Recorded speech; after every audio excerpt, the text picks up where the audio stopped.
Good morning. Uh, Starting ahead with the panel discussion, um, maintenance treatment in relapsed metastatic ovarian cancer with a special focus on rucaparib. Obviously, with the launch of rucaparib, the treatment options have increased and it is now available to a good category, a good number of our patients now. Let us start ahead with this case. So this is a 49-year-old premenopausal female with no family history of ovarian cancer or breast cancer. And she presented with abdominal distension. She was found to have moderate ascites with bilateral solid cystic adnexal masses. X-ray also showed mild pleural effusion. CA-125 was above 1000. Biopsy from the liver lesion, from the peritoneal lesion showed high-grade serous adenocarcinoma ovary. Fluid cytology was also positive. So this patient underwent a primary cytoreductive surgery with a complete resection. Histology showed high-grade serous ovarian cancer, and patient was then started on adjuvant treatment, paclitaxel, carboplatin, and bevacizumab, and was given a maintenance treatment with bevacizumab. And this patient relapsed after 31 months. So we all know the long course that our ovarian cancer patients present, and the sad part is they keep on relapsing later on, and the number of treatment options, progression-free survival, it decreases with time. So starting our discussion, we'll start with Dr. Nilesh. Sir, is there any unmet medical need now for better maintenance options? So I think how we can improve the outcomes of our ovarian cancer patients, and in the current scenario with the availability of the options, do you feel an unmet need? So, there have been advances across the field of oncology where survivals have changed from few months to few years, for example, in lung cancer. And while there have been a lot of advances in ovarian cancer, I don't think we're anywhere close to those figures. So definitely there is an unmet need to give maintenance or not to give, to how further stratify our patients on a molecular basis. What we know today is only about the germline and the HRR group of genes, but honestly there have not been any other targets for this disease. So definitely there is an unmet need, and most of our patients will have multiple relapses. So these are not patients who you lose within 6 months. They live over years, and that gives us tremendous opportunity to do something and change their lives. Dr. Soumya, sir mentioned regarding more need for more treatment options. Do you think, where do you see as to how to get more treatment options? So ovarian cancer is very common. The other thing is that it is very common. It happens, we see it almost very frequently. So it is one area that everybody is concerned. Outcome is very bad still now. So areas where we can improve upon, HRD is still not available in India. So we are still stuck at that 15-20% of the BRCA. So more of the labs, we want more of the labs going out for that. More standardization in the HRR genes.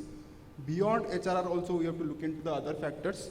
So there are something like P10 mutations and MC genes. So there are multiple genes where that might be a HRR, but we have not yet found out the cause. So there are other molecular pathways. So besides high-grade serous, there are KRAS pathways, even the low-grade. So we can improve in multiple ways in ovarian cancer. Okay. Going ahead, so let us take up this issue of testing, and we'll start with Dr. Ashwin. Sir, how do you see, how do you do the testing of your patients? What are the tests that you do? And when do you do it? You do it at the baseline or you do it at the relapse setting? So as of today, for BRCA, two type of tests, germline as well as the somatic are available. So at the initial part only, we can definitely test if the tissue is there and patient is affordable for germline as well as somatic.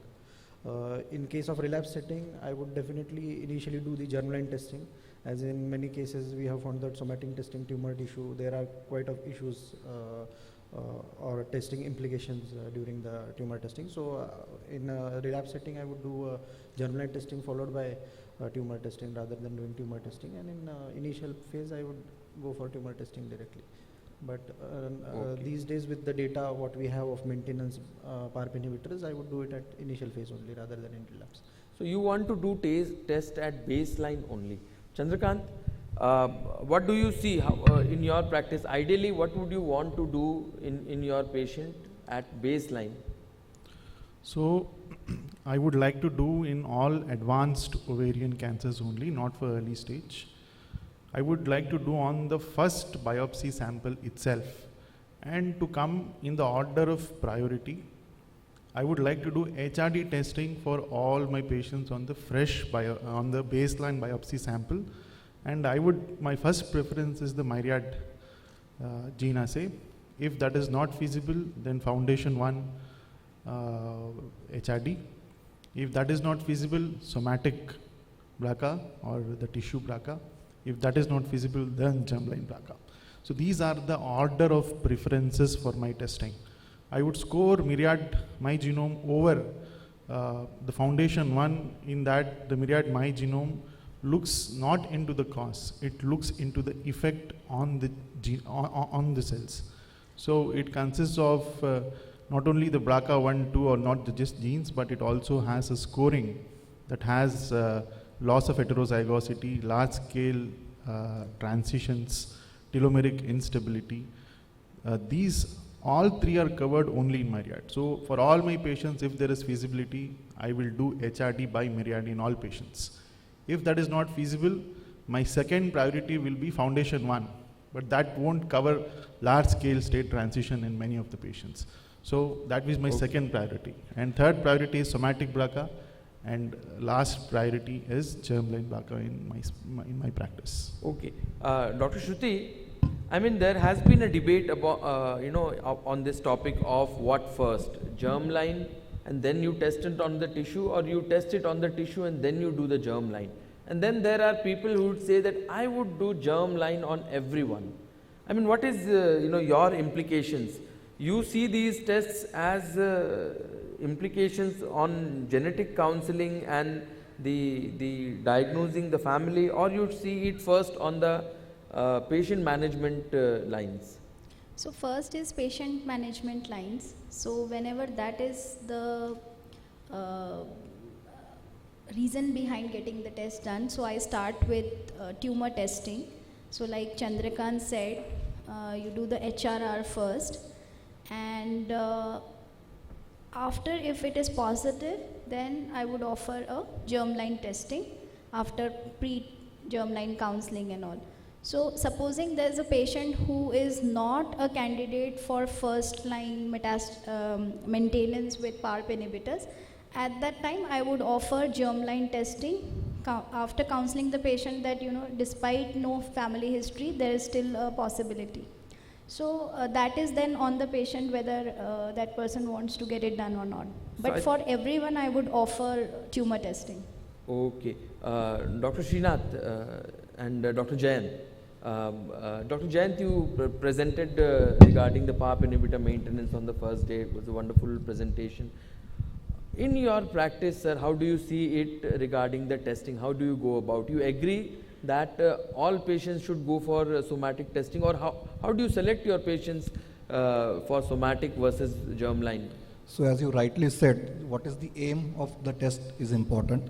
If the patient is ready and has finances to go ahead with the treatment, then I go for tumor testing first, because that gives me the right answer to start the treatment upfront. And if the tumor test comes positive, then I discuss it with the patient regarding germline testing, the genetic counseling, and the implications of a germline test. That's how I go in my clinical practice. Dr. Srinath, final word from you as to, you agree? Yes, sir. That I do patient agree. is affording treatment, then go ahead with somatic testing. But if they are not affording treatment, then you at least offer germline testing to all. Absolutely, sir. I think this is what we do. If everyone agrees. So I have one last point to make. So this patient has a progression-free interval of nearly 3 years approaching. Now let us leave this patient. No, I'll just get the perspective. So in a recurrent setting, so the median PFS is around 18 months. I gave surgery, I give platinum-based chemo, I use BAVE or I don't use BAVE. It's around 1.5 years is the median progression-free interval. So this patient, for example, I'm taking has a highly platinum-sensitive disease with a PFS that is crossing the median, almost double the median. So this is exquisite platinum sensitivity. So in a recurrent setting, this sort of platinum sensitivity in itself is a marker, it's a biomarker. We are debating on what to do to select out that 50%, and tomorrow if you have much sensitivity, it may become 60, 70. So the sensitivity of picking up these HRR or HRD, we're trying to pick up. So, but this exquisite platinum sensitivity is in itself a biomarker in the recurrent setting, and in this patient, I would not hesitate to offer a PARP inhibitor even without a HRD. Okay. So, but even if the patient is affordable for treatment, you would want to not test and give it to all. Are you saying that? In the relapse setting, Okay. platinum sensitivity in itself is a biomarker for a PARP inhibitor. Okay. Okay. I will come to that. Dr. Nilesh, any words on? I think everyone agrees that if possible, test in the first setting only. Don't wait for the relapse. And we all agree that if patients are affording treatment, we should all offer them somatic testing as well as germline. But if patients are not affording treatment, at least offer germline testing. Correct, sir? That's what I wanted to say. Yeah. I think everyone in the panel agrees to that. So that can be taken as a good message. Now, prevalence of BRCA mutations. So this was one of the good papers that came out earlier this year, a collaboration between multiple institutes. They tested 239 patients together, and they found that almost 21% of patients were having BRCA mutations. So there was a high prevalence of pathogenic or likely pathogenic germline BRCA mutations in Indian patients. Now, sir, how do you see this data and how do you see in your practice? We'll start with Dr. Jayant and Dr. Srinath as to what is the prevalence of BRCA mutations in your practice, and how many patients are you able to test? In my practice, I am able to test majority of my patients, sir. Very one odd patient who's really not affording, and the prevalence seems to concur with that data, where around 20% Okay. they come positive in the germline, and we combine HRD, it becomes even more. It reaches up to 45 to 50%. Okay. Dr. Jayant? Yeah, I agree. With the test cost coming down now and with the patient assistance offered, majority of the patients are getting tested now. Okay. Dr. Shruti, where do you send your germline testing and where do you send your somatic testing? So germline testing we send to, as of now we were sending to Strand, Bangalore. Recently we have started sending to Core. So we decide on that from time to time basis depending on the services. And that- somatic testing, what are your options to test? options as in the lab. Yeah, correct. So we have utilized the services that are provided by the pharma companies for many patients, because these are quite expensive tests. And but yes, I take Chandrakant's point that the Myriad test should be the one that should be offered. And I think now even Lalpath lab is coming up with HRR testing. So Okay. Chandrakant, what is the percentage of patients that you are actually able to test for BRCA? And what is the percentage where you can actually send Myriad or the foundation? Okay. So before the patient assistance program from Zydus and Astra, if I had offered for 10 patients, 2 or 3 would do that. And even we also wouldn't, if a patient cannot afford for a test, how will the patient afford for treatment? So this is the implication. So now there is an excellent patient assistance, and germline BRCA comes less than 10,000 rupees, and it's very affordable. So in the present day, with good patient assistance, at least for a germline BRCA, I'm able to do this test for nearly 90% patients. And as far as affordability for treatment, once there is a test, then maybe I will ask them to afford for it, because it is worth if you look into the hazards of progression. And coming on to Myriad, it's a dream, and I have not sent for one patient also. I have sent Foundation 1, as you are aware, 2 to 3 patients we have sent, and we have got the results for Foundation. So I think other companies are coming up with HRD, the Indian model, shortly, and we will be seeing HRD available to us, the good patient assistance. Yeah, Dr. Ashwin, how about HRD testing in your setting and somatic testing? I mean, how do you go about it? I mean, Myriad and Foundation 1 is, practically 1% of our patients. So for the rest 99%, how do you see it? Myriads I haven't sent till now. Germline is the majority of what we do, and with the assistance program of the pharma companies, definitely more than 80% of patients are now we are able to do germline testing. Even somatic we are able to send now with the assistance again, HRR testing. But Myriads and this I haven't so far. Okay. Vivek, I will make 2 points. Yeah. One is that I think there is a difference in practice in government institutes and a private institute. To be frank, I have discussed with JIPMER, I have discussed with AIIMS Rishikesh. They are still struggling to do a BRCA mutation, even though it is less than 10,000. Sometimes people find it difficulty. So in government institute, it might be the numbers are less, but in private institute, we are a little bit at a comfort that we can send that. Second thing is that practice behavior. So if you feel that, yes, this is an important test and I will do it, and for a preventive aspect or a treatment aspect, then we do it. So it is again a behavioral practice that we have to set in among ourselves. Third thing is that I won't be surprised if I see a difference in ethnicity among Indians also. So we have done this BRCA study in our own hospital, and we have found out that it is close to around 20 to 30%. So the numbers are definitely on a higher side compared to the Sudeep sir's paper. So I won't be surprised that if we find a difference in the numbers of BRCA percentage among. Yeah. Final word, Dr. Nilesh. So in my practice, a combination of germline with HRR is about 30%. Germline is done by NGS, with some patients MLPA testing through Strand, and I have not done LOH for HRD in any patient, but I do HRR for somatic and non-somatic through the multiple labs. I'm aware that many of the Indian labs are now standardizing their HRD testing for LOH. Okay. Sir, what you wanted to I wanted to say that you showed data of BRCA mutation positive in ovarian cancer 20%. But that is the data of breast cancer. I don't think it is the data of ovarian cancer. And presently at AIIMS, we don't go for BRCA mutation in any even single case of ovarian cancer. Okay, so I think what I can conclude from this discussion is that we want to do somatic mutations for all, but probably 20 to 30% of our patients only we are able to do either somatic. And if you take about the practice of entire India, I think we all will agree that we are still dismal at the percentage of our tests. Cost is still a big factor.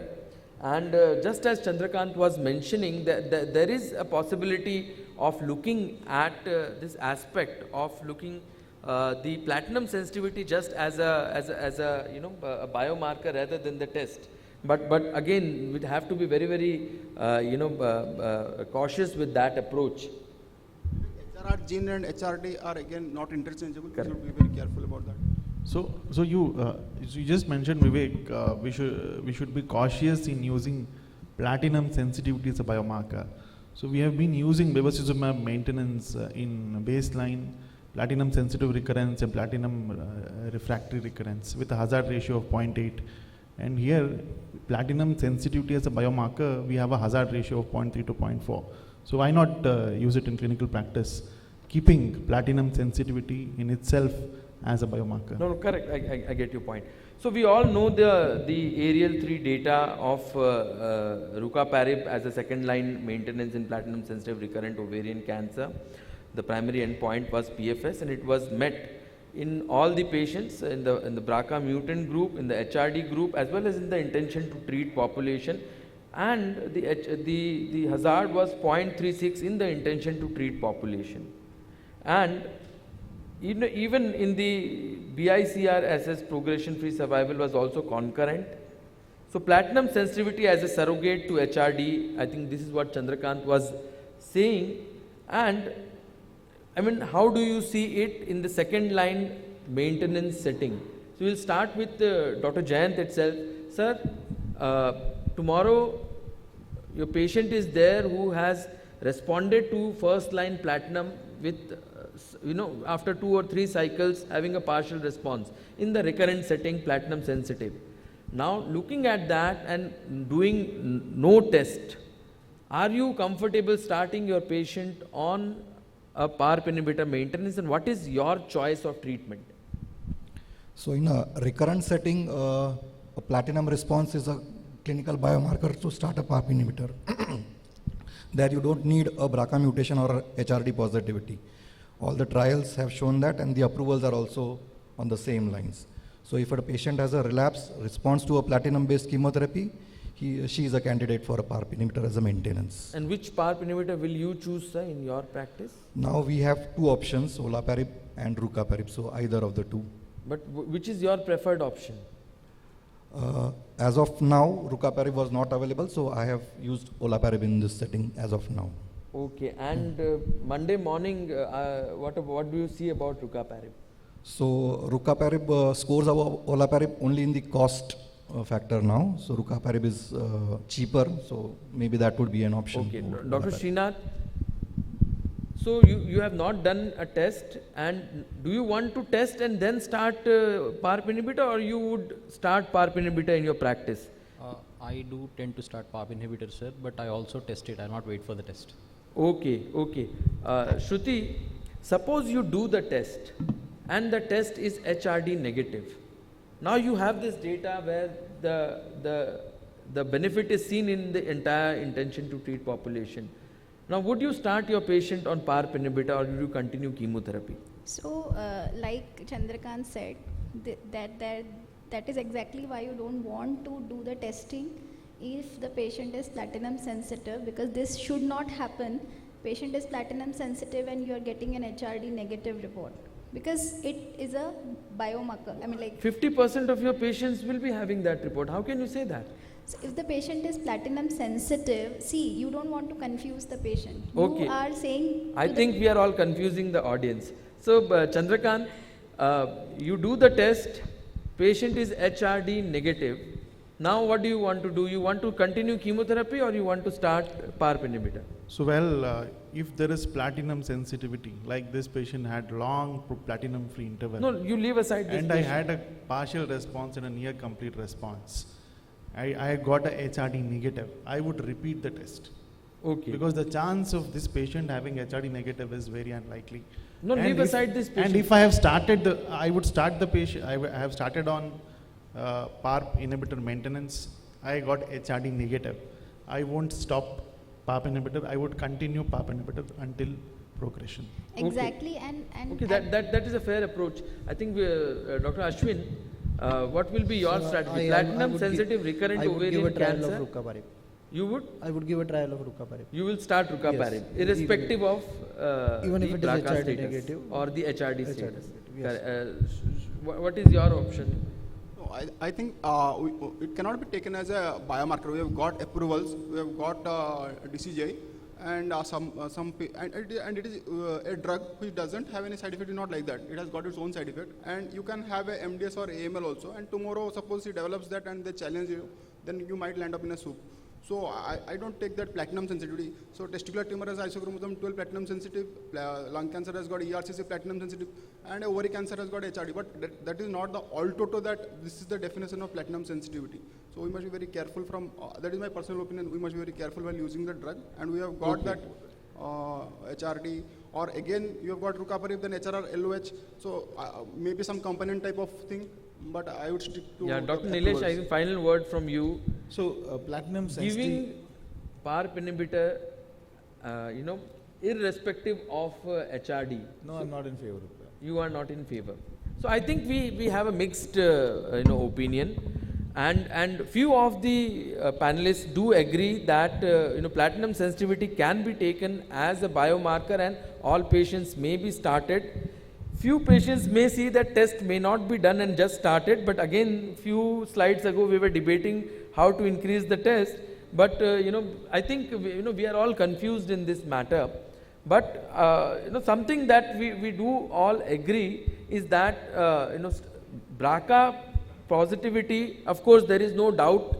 HRD positivity, I think everyone agrees, but HRD negative patients, whether to give rucaparib or any other PARP inhibitor is something that we are all confused about. See, HRR testing, Vivek, many companies are now offering the test, the labs are offering the test, but we do not know the intricacies of sensitivity that they are following to test. And if you are not doing the original test, if you get a negative result in someone who is having a very high platinum sensitivity, you just can't. I agree, Shruti, but we all agree that 50% of the patients will not be having HRD positivity or HRR, and 50% is a big number. I mean, that is what we are talking about, that if you get a lung cancer patient, and we can't say that, let us not do the test, or even if the test is negative, let us start the patient on EGFR In the inhibitor. relapse There is an approval. So what do you say? So the person who is approved has to add. I would also want Approvals are other thing, and real world practice is other thing, but we need to, if the tests are available, we need to base something on the test. See, if you take another Now, situation, Vivek, quick, I need to just ask a quick opinion. First line ovarian cancer maintenance. So BRCA positive or HRD positive, a patient cannot afford olaparib. How many of you are willing to start the patient on rucaparib maintenance? Dr. Nilesh? First line maintenance, first line, after completion of first line If treatment the patient is BRCA positive, or HRD positive, yes, I would start. you would start rucaparib, although we don't still have the data for it So in I the would first start- line, but you would I still would what? start a PARP inhibitor, not necessarily rucaparib. No, I'm talking about rucaparib. Not If yet. the patient No, is I not wouldn't. affording olaparib, No, I wouldn't. how many of you are still willing to start rucaparib? So, I mean, the mechanism of action is similar. So, if there is BRCA mutant, patient cannot afford olaparib. Why not? The hazards is similar. Okay, so I but would Shruti- offer rucaparib to this patient. I'll just take one more minute. So, you Start, yes. Yeah, Dr. Jayant, what do you see? Yeah, we'll have the phase 3 trial in the No, the first line results are also, still but awaited, but tomorrow you get this Yes. situation in your OPD. You want to start rucaparib? Yes, I would start. Yeah. So just a few days ago, we had a meeting with Dr. Amit Oza, who is the PI of all the aerial trials, and he also mentioned that although the data for first line maintenance in rucaparib is still not there, the phase 3 data is still awaited, but if the patient cannot afford olaparib due to financial reasons and rucaparib is accessible, this is in BRCA positive patients or HRD positive patients, this is something that we can try because the benefits are really huge. I think with this I close the session, and if there are any questions from the audience, we can take those questions in a minute. So I think no questions, and I thank all my panelists for a wonderful discussion. Thank you.